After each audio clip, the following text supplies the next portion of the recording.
आप लोगों में से गणित कौन अच्छे से हल कर पाता है? मेरे पास एक प्रश्न है।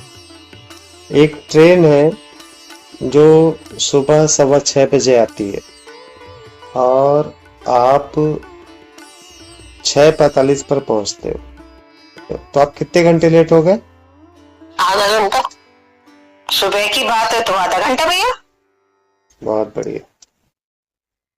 नहीं, कुछ गड़बड़ है भैया। आप बहुत बढ़िया कह रहे हैं। तो आप पूरे के पूरे 23 घंटा 30 मिनट लेट हो गए हो।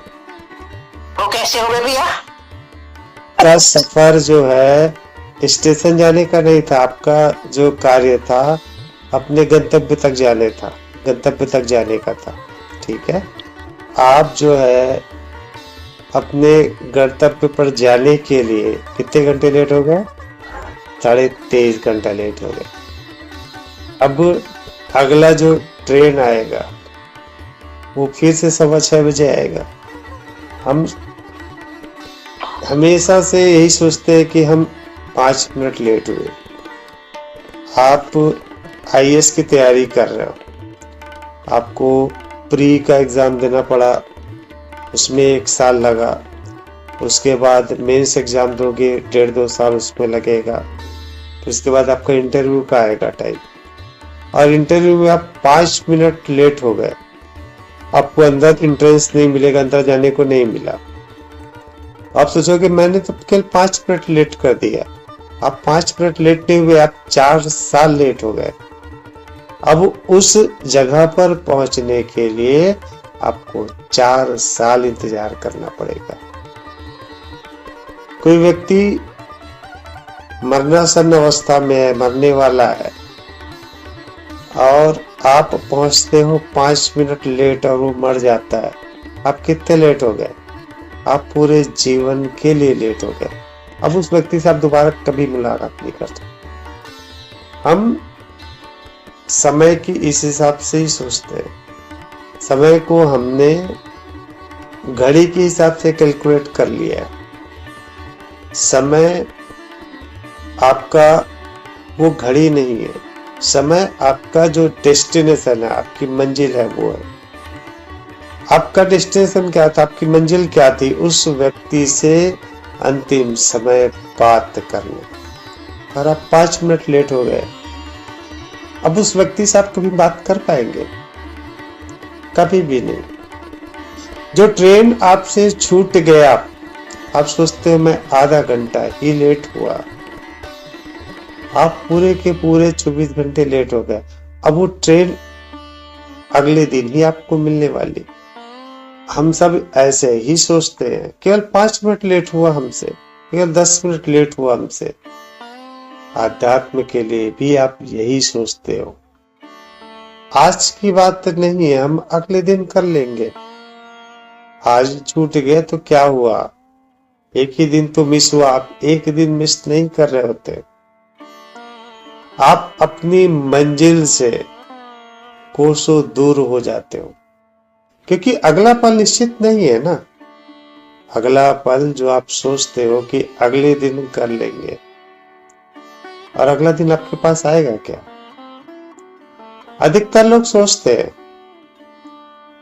अभी तो हमारे खेलने की उम्र है, अभी तो हमारे घर गृहस्थी बसाने की उम्र है, या अभी हमारे नाती पोते से खेलने की उम्र है, हम अध्यात्म बाद में कर लेंगे। आप पूरा जीवन समाप्त कर देते केवल 5 मिनट आगे खिसकाने के चक्कर में। वो 5 मिनट दोबारा कभी नहीं मिलेगा, किसी भी सूरत में नहीं मिलेगा, चाहे कितना भी प्रयत्न कर लो।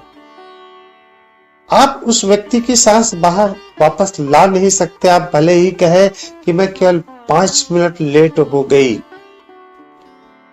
आप उस व्यक्ति की सांस को ला ही नहीं सकते। आप ये नहीं कह सकते कि मेरा आईएएस में इंटरव्यू था, 5 मिनट लेट हुआ। आप 4 साल मेहनत किए थे उस जगह पर पहुंचने के लिए। वो 4 साल फिर से आपको वही प्रयास करना होगा। वो ट्रेन छूट गया आपसे, उस ट्रेन के लिए आपको पूरे के पूरे 24 घंटा इंतजार करना। वैसे ही अध्यात्म का है, आप सोचते हो कल करेंगे, करते हो ना आप।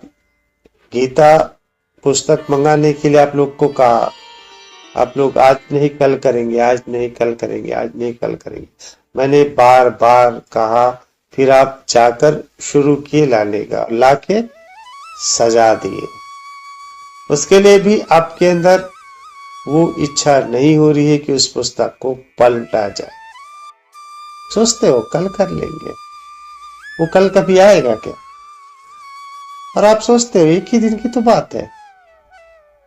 आज हमारा मॉल जाना जरूरी था, आज हमारा शादी में जाना जरूरी है, आज हमारा यहाँ जाना जरूरी है, आज हमारे जो कोई खत्म हो गया उसके पास जाना जरूरी है।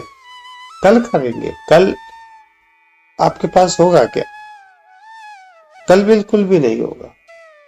आप एक्स्ट्रा ऑर्डिनरी बनने का प्रयास करते हो, अपना विशेष स्थान पाना चाहते हो। एक्स्ट्रा ऑर्डिनरी से कोई फायदा नहीं होगा।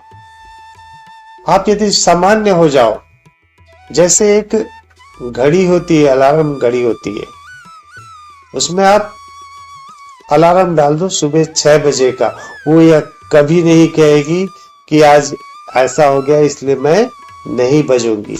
जैसे 6 बजेगा वो अलार्म अपना कार्य करेगी किसी भी सूरत में। बहुत साधारण सी बात है, वो एक्स्ट्राऑर्डिनरी दिमाग नहीं लगा रही है।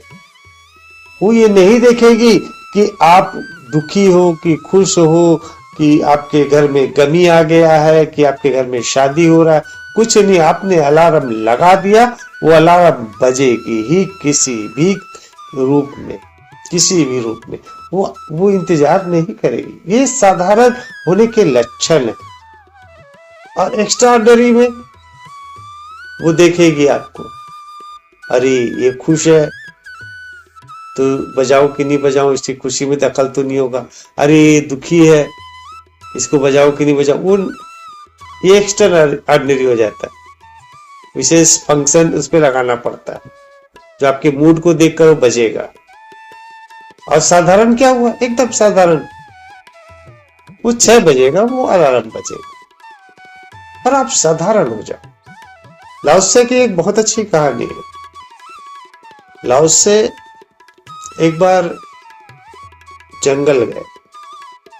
जंगल में देखे कि वहां सारे पेड़ काटे जा रहे हैं, किंतु एक मुरझाया हुआ पेड़ था, दरख्त था, उसे कोई काट नहीं रहा है। बोले क्यों नहीं काट रहे इसको? बोले देखो ये एकदम मुरझाया टाइप का पेड़ है, इसकी पत्तियां कोई जानवर खाते नहीं, इसकी लकड़ी जलती नहीं, इसका कोई इमारत वगैरह, कोई दरवाजा खिड़की फर्नीचर बन ही नहीं सकता, तो जबरदस्ती मेहनत क्यों करना? लाओत्से को समझ में आ गया, जो साधारण रहता है वो कटने से बच जाता है, और जो असाधारण क्षमता वाले होते हैं ना, उसे काट दिया जाता है, उसकी समाप्ति तय है। एकदम साधारण हो जाना सबसे श्रेयकर होता है। और साधारण व्यक्ति ही असाधारण कार्य करते हैं। महात्मा गांधी को देखिए, कोई उन्होंने फैशन नहीं किया, कोई बॉडी नहीं बनाई, कोई विशेष प्रकार के उन्होंने अपने अंदर क्षमता विकसित नहीं करी, कोई कलाकारी अपने अंदर नहीं लेके आए। पूर्णतः साधारण रहे, साधारण सा खाना, साधारण सा जीवन, सुबह उठना, चलना, भजन करना, यही जीवन का पूर्णतः साधारण रहा। कम से कम वस्त्रों का पहनना, और उनको कहा जाता है असाधारण। और यदि वो असाधारण करते तो वो भी इतिहास के पन्नों में कहीं खो जाते। आज आपको कहा जाए आपके पिताजी का नाम क्या है बता दोगे, आपके दादाजी का नाम क्या है आप बता दोगे, आपके दादाजी के दादाजी का नाम क्या है हो सकता है आप वो भी बता दो, लेकिन उसके दादाजी का नाम क्या है आप भूल जाओगे। और वो उनका जन्म उसी समय हुआ होगा जब महात्मा गांधी का जन्म हुआ था। महात्मा गांधी को आप याद रखें, उसको नहीं रखें, क्योंकि उन्होंने असाधारण जीवन जीने का प्रयास किया और महात्मा गांधी ने पूर्णतः साधारण जीवन को अपनाया और उनका साधारण होना ही अविस्मरणीय बना दिया। उन्होंने क्या कहा, सत्य बोलो, अहिंसा करो। कितनी साधारण सी बात है, ये मनुष्य का स्वभाव ही है। उन्होंने उसी चीज को अपनाया और वो अविस्मरणीय हो गए। अध्यात्म आपको असाधारण नहीं बनाता, आपको साधारण होना सिखाता, आपको लाउड नहीं सिखाता, आपको शोर नहीं सिखाता, आपको फैशन नहीं सिखाता, आपको साधारण जीवन जीना सिखाता। जो कर रहे हो उसी को ही करो। खाना खा रहे हो खाना खाओ, पानी पी रहे हो पानी पियो, बस यही बात है अध्यात्म। घटनाएं स्वतः ही घटित हो रही है, आप कुछ कर ही नहीं रहे हो, कुछ कर भी नहीं सकते सिवा भावनाएं प्रदर्शित करने के, सिवाय विचारों के आप कुछ कर ही नहीं सकते। और जब आप कुछ कर ही नहीं रहे हो तो क्यों व्यर्थ के असाधारण बनने का प्रयास कर रहे हो। पूर्णतः साधारण हो जाओ। जो घटित हो रहा है उस घटनाओं को महसूस करो। कोयल आवाज कर रही है, कूकू कर रही है, उसे महसूस करो। कौआ काय काय कर रहा है, उसे महसूस करो। अपने शरीर के भीतर जो आवाजें आ रही है उसे महसूस करो। यही तो है अध्यात्म। जितने भी लोग आपको व्यर्थ के आडंबर दिखाते हैं अध्यात्म कि ये वस्त्र धारण करो या ये करो वो करो, वो आपको असाधारण बनने का प्रयास कर रहे हैं। वो चाहते हैं कि आप अलग से दिखो। आपके माथे पर टीका लगवा देंगे, टीका लगाना आवश्यक है।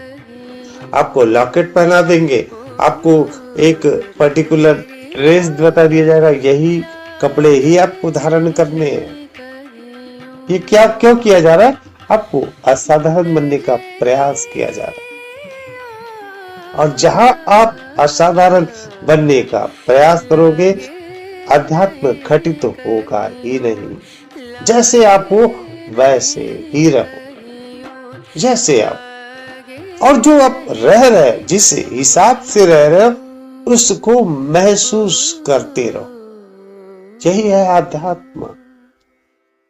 बिना दिखावे की आवश्यकता ही नहीं है। आपको टीका लगाना है लगाओ, ना लगाना है ना लगाओ। आपको गए हुए वस्त्र पहनना है पहनो, ना पहनना है ना पहनो। असाधारण दिखने के लिए प्रयास न करो कि लोग मुझे जाने मैं ऐसा हूं, मैं ये हूं, मुझे मेरी अलग से पहचान बने। और अलग से जब पहचान बनने का प्रयास करते हो आप अपने साधारण होने के कार्य को समाप्त करने का प्रयास कर रहे हैं। उसके अलावा बड़े बड़े आप ऋषि मुनियों की बात देखेंगे, उन्होंने तो बालों में कंघी करना छोड़ दिया, जटा बन गई।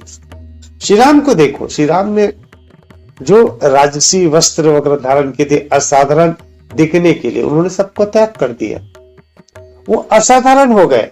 जब उन्होंने साधारण को स्वीकार किया वो असाधारण हो गया। और जब तक वो असाधारण बनने का प्रयास कर रहे थे वो साधारण भी बने नहीं रह पा रहे थे। अनुशासन इसलिए नहीं है कि वो आपको बंदिशों में लाए। अनुशासन इसलिए आवश्यक है कि आपका जीवन सरल हो जाए। यदि आप अनुशासन नहीं रखोगे जीवन पर तो हो सकता है आपके अंदर का संतुलन खराब हो जाए। सोने के समय सोना, खाने के समय खाना, ये साधारण कार्य है। उसमें भी आप ऐड कर देते हो, अब मुझे अध्यात्म सफर पर चलना है और उसके लिए विभिन्न कार्य कर रहे हो। भजन कर रहे हो तो भजन कर रहे हो, कोई माला कर रहा है तो कोई ध्यान कर रहा है। आप सभी गीता के अध्ययन से शुरू कर रहे हो, कोई बड़ी बात तो है नहीं। वहां पे एक नियमावली तैयार कर लो, साधारण सा, और आप कर सकते हो। ऐसा नहीं है कि ये बहुत कठिन दुष्कर कार्य, ऐसा नहीं है, एकदम साधारण सा कार्य। और वो आप क्यों कर रहे हो, क्यों आवश्यक है वो करना? वो इसलिए आवश्यक है क्योंकि जो 5 मिनट का लेट वाला ट्रेन है वो अगले दिन आएगा। वैसे ही यदि आप आज का पल खो दे रहे हो, कल पर टाल रहे हो, और कल आपका निश्चित है ही नहीं। कल कुछ भी नहीं पता कि क्या होगा क्या नहीं होगा। और एक छोटी सी बात, यदि आप एक पन्ने को भी पढ़ लेते हो, समझ जाते हो, आज का दिन आपके लिए आनंदकारी हो जाता है। आपके अंदर एक विश्वास पैदा हो जाता है स्वयं के ज्ञान के प्रति, अध्यात्म के प्रति रुचि बढ़ने लगती। मुझे यकीन है कि कल हमने इस बारे में बात की, उसमें से आप में से कईयों ने उस पुस्तक को खोला ही नहीं होगा, यह भी मैं निश्चित बता। मुझे पता है मनुष्य का स्वभाव, क्योंकि मैं भी तो मनुष्य हूं ना। ये जो स्वभाव होता है मनुष्य का, वो किसी भी बातों को जल्दी से स्वीकार नहीं करता। वो एक्सक्यूजेस ढूंढते रहता है बारंबार, क्योंकि वो बदलाव चाहता नहीं है। जीवन में कोई भी अगर बदलाव की बात करे, शुरुआत में उसको दिक्कत होती है, और जब 25 दिन उस कार्य को कर लेता है और फिर उसको कोई छोड़ने को कहता है, तब भी उसको दिक्कत होती है। दोनों ही चीजें, जैसे आपको बता दिया जाता है कि इस रास्ते पे आपको चलना है, आपको आपकी मंजिल पहुंचेगी इस रास्ते पर चलने से होगी, और आप शुरुआत में हिचकिचाते हो कि मैं इस रास्ते पर क्यों चलूं, और जब आप चलने लग जाते हो, चल लेते हो, और बाद में कोई दूसरा आके बताता है कि आपको आपका ये रास्ता गलत है, इस रास्ते पे चलना, आप उस व्यक्ति को झिझक दोगे कि नहीं नहीं नहीं भैया, ये रास्ता तो बहुत अच्छा है, बहुत आनंदकारी है, क्योंकि आपकी आदत हो चुकी है उस पर। ये वैसा ही बिल्कुल आप लोग करिए, मेहनत करिए, निश्चित तौर पे कुछ न कुछ अवश्य हासिल होगा। मुझे तो हासिल होगा।